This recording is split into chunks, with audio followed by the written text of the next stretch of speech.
माझ्यावर जसं ऍक्शन घेतलं नाही, तुम्ही चुकीचे असाल तर तुमच्यावर कारवाई घ्या ना, घ्या बिलकुल बिलकुल. चुकीचं असेल माझं तर मत आहे, गरीबाचा माल जर खात असाल तर तुमच्यावर देखील कारवाई साहेब झाली पाहिजे. माझं मत कसं आहे, मी जेवढा माल उचलला 3 महिन्याचा ह्याला रेकॉर्ड दिले मी, किती उचलला आणि किती वाटप केले योजनेने तुम्हाला त्याच्यावर पेजिंग करून कोणचा लाभार्थ्यानं काय केलंय, किती तारखेला उचललंय, आईनं उचललंय का पोरानं उचललंय, काय केलंय एवढं डिटेलमध्ये. एक 10वी 11वी 5चा वकील सुद्धा ती बहस करू शकेल माझं दप्तर बघून, एवढं स्वच्छ बनवून दिलंय मी. माझं दप्तर तर कोणी सुद्धा बघाय नाही, बघायच नाही. अहो कलर सुद्धा नाही हो, ठेवा तिकडं म्हणायला.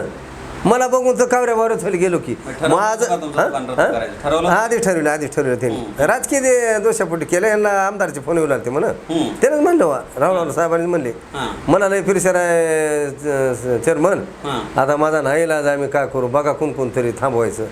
मी म्हणून मी पुढाऱ्याकडे जाईना, मी आता कोणा ते गेलो असतो तर इलेक्शनच्या आधीच गेलो असतो ना. मला तर ते म्हणणार ते त्यांचे कार्यकर्ते तुम्ही इकडं काम करा, तुम्हाला धक्का लागणार नाही. पण मला आपल्या उद्या गावात काय विषय झाला असता, ह्याच्या दुकानच्या चौकाशा लागल्या, ह्यानं भाजपकडे गेला म्हणून दुकान वाचलं. मला संघर्ष करून दुकान आणायचे साहेब, हा माझी जिद आहे. हिंमत हारली नाही. हा नाही आता तर पेट घेतलं वातावरणानं. आता हे तुमच्या कालच्या बातमीनं अनेक माझ्या मनामध्ये ऊर्जा तयार झाली की सत्यासाठी आता कुठतरी आपण लढलं पाहिजे. आता काल मी 15 तारखेला गेलतो, सुनावणी होती माझी. आता आज उद्या मी चक्कर हाणणार आहे काय नाही. पुन्हा तारीख घेऊन तुमची आणखी एक मुलाखत होईल, त्या मुलाखतीनुसार ठरणार आहे की जिल्हा पुरवठा अधिकारी यांच्या दैलानामध्ये आत्महत्या कशी करायची का आत्महत्या करून नाही कसं करायचंय, पेट्रोलनं करायचंय का उडी घेऊन करायचं आहे का फाशी घ्यायची आहे का काय नेमकं करायचंय हे ठरवायचं. आता त्याचं चालू आहे चर्चा. आता आमच्या कुटुंबामध्ये आमची चर्चा चालू आहे की आपल्या कुटुंबाचं एवढं नुकसान केलं, मानहानी केली ह्या दोघा चौघांनी मिळून, ह्याच्यामुळे काय करावं आता म्हातारपण. अधिकारी आहेत का म्हणजे अधिकारी 100% अहो मला काय म्हणायचं साहेब, ही दिसती गोष्ट आहे की तुम्ही काय मी केले, ऑनलाईनला महत्व आहे का ऑफलाईनला महत्व आहे, मला हे ना शासनानं मला ह्याचं उत्तर द्यावं.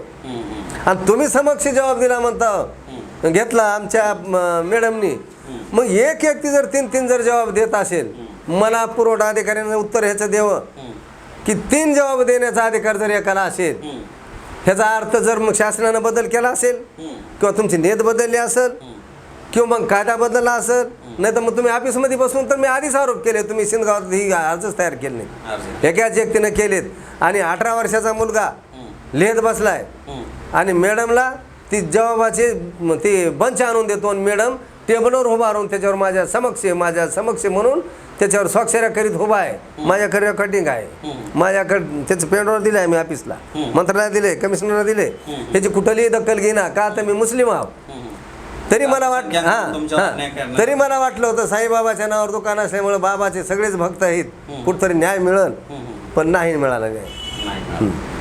इथवर गोष्ट आली आहे. आता महत्त्वाचा मुद्दा, हे जरी दुकानदार असेल तर यांनी लढाई करून फार यांनी आता माझ्या मते शेवटच्या टोकाला जायचा प्रयत्न यांचा चालू आहे. पण आत्महत्या वगैरे या करणं फार चुकीचं आहे. नाही मी हे घेतो, हे ते दाखवतो, मी माझ्या माध्यमातून दाखवतो. आता संबंधित या दुकानांचे परवाने रद्द करण्यात आलेत, जिल्हा पुरवठा अधिकाऱ्याकडून परवाने रद्द करण्यात आलेत. आणि ज्यांचे कोणाचे जबाब घेतलेत, जबाब घेणाऱ्यामध्ये 4-5 जण लोक मयत आहेत, लक्षात घ्या.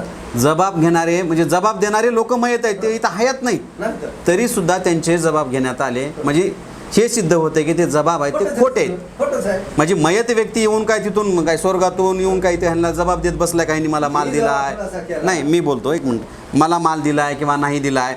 मग ही मयत व्यक्तीचा जेव्हा ह्यांनी जाब विचारला, त्यानंतर मग तहसीलदारांनी तात्काळ असे एक पत्र काढले की ह्यांच्याकडनं शपथपत्र घेतले 100 रुपयाच्या बॉन्डवरती की हा जबाब मी दिलाय म्हणून किंवा माझ्या वतीनं दिलाय म्हणून.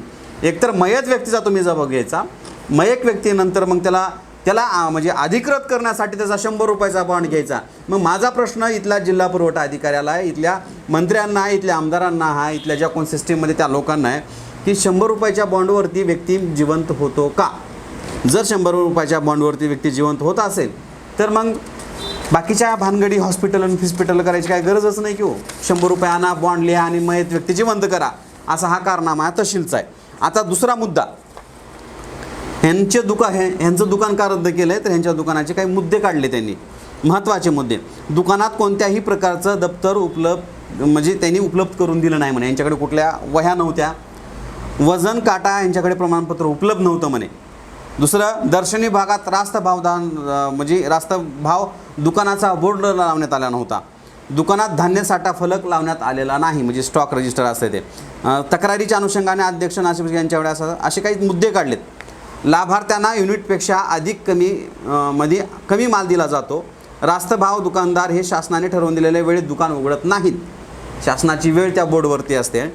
धमकी देतात, पैशाची मागणी करतात, अशा अनेक मुद्दे जे आहेत त्यांनी इथं नमूद केलेले आहेत. आणि याच नमुदामध्ये जे आहेत, आता बघा, लाभार्थ्यांना धान्य दिल्यानंतर ई-पॉस मशीनवरील पावती देण्यात येत नाही. आता माझा प्रश्न ठळक आणि सोपा आहे, बरोबर. शिंदगावच्या दुकानाचे परवाने रद्द फक्त या 4-5 वाक्यामुळे जर झाले असतील, म्हणजे 4-5 मुद्द्यामुळे जर होत असतील, दप्तर नाही, भावफलकाचा बोर्ड नाही, यांच्याकडे रजिस्टर नाही, यांच्याकडे ई-पॉसची मशीनच्या पावत्या देत नाहीत, म्हणून जर यांचा जर परवाना रद्द होत असेल, तर मी तक्रार दिलेल्या 11 दुकानांमध्ये तर ह्याच्यापेक्षा बिकट परिस्थिती आहे. तिथं ना भावफलक आहे, ना तिथं स्टॉक रजिस्टर आहे, ना तक्रार वही आहे, ना विजिट रजिस्टर आहे. हे तर जाऊ द्या हो, हे तर लांबच ठेवा. ह्यांनी 1 महिन्याचा मालच विकून खाल्लाय की. डिसेंबर 2025चा माल विकून खाणाऱ्या या 11 दुकानदारांचे परवाने रद्द होण्यासाठी कशासाठी विलंब? ह्या व्यक्तीचं आता हे सांगतायत, ह्यांचं समर्थन मी करत नाहीत, पण ह्यांच्या म्हणण्यानुसार प्रॉन्टपणे माल आम्ही दिला म्हणतात, ते व्यवस्थित माल दिला आहे, माझी ऑनलाईन रेकॉर्ड आहे तसं. मग ऑनलाईन रेकॉर्ड असताना ह्या व्यक्तीचे परवाने रद्द करण्यामध्ये एवढी कार्यतत्परता कुणाच्या ह्याच्या सांगण्यावरून? ह्या सगळ्या मागं नेमका आका कोण आहे? कोण ह्यांच्यावरती प्रेशर आणतंय? का राजकीय दबाव यांच्यावरती आहे? का मग लाख रुपये, 2-2 लाख रुपये जिल्हा पुरवठा अधिकाऱ्याला, त्या तालुका पुरवठा अधिकाऱ्या, तालुका निरीक्षक अधिकारी असतात म्हणे, त्यांच्याकडे गेल्यानंतर हे सगळं वाचतंय का? अहो, ह्यांच्या 4 वाक्यावरती दुकानं रद्द होतात, म्हणजे काय फक्त की अहवाल अशा पद्धतीचा दिलाय. अहो, तुमच्या खोटापणा इथं उघड व्हायला ना. 4 लोकांच्या, मयत लोकांचे तुम्ही जबाब घेता आणि त्या मयत लोकांना जिवंत करण्यासाठी त्यांचे 100 रुपयाचे बॉन्ड घेता. फार भयानक प्रकार या रेणापूर पुरवठा विभागाचा आहे. ही सुरुवात आहे, हे नुसतं ट्रेलर आहे.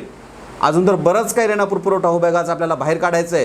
ते PHHचे कसे प्रमाणपत्र बदलले गेले, इकडला लाभ घेत असताना धान्य कसं काय दिलं जातं आहे, शेतकऱ्याचे पैसे कशा पद्धतीने दिले जातात, त्याची टक्केवारी पुरवठा अधिकाऱ्याला किंवा तिथल्या तालुका पुरवठा अधिकाऱ्याला कशी मिळते, प्रत्येक आरशीचं आपण आता रेकॉर्ड चेक करणार आहेत. या सगळ्याकडे आहे का?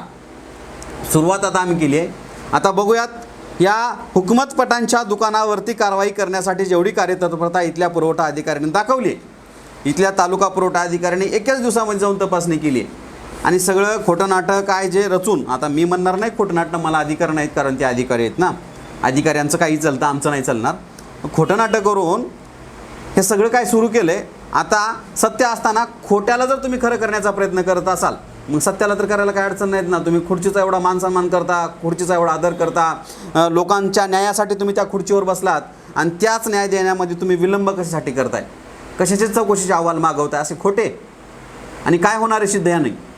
आमची मागणी आहे, ह्या हुकमतपटांचं तर प्रकरण सुरूच आहे, हे पुढं न्यायालयीन लढाई लढत आहेत. त्यांनी न्यायालयीन लढाई अशीच पुढे चालू ठेवलेली आहे. मुंबईपर्यंत जाऊन आलेत, उपायुक्ताकडे जाऊन आलेत, सगळीकडे जाऊन आलेत. पण या 4 ओळीवरती जर असं जर दुकानं रद्द होत असतील, तर आमच्याकडे 4 ओळी नाही तर पुरावे आहेत, ठोस आहेत. त्याच्यावरती देखील तुम्ही निर्णय घेणं गरजेचं आहे. आज ही यांची पहिली मुलाखत आहे. अजून ह्यांच्याकडचं बरंचसं काय गवाळ आपल्याकडे आहे. एकदाच तुम्हाला फार लांबचा व्हिडिओ होईल, ते त्यामुळे दाखवता येणार नाही. पण धक्कादायक खुलासे आम्ही आता इथून पुढं करत राहणार आहोत.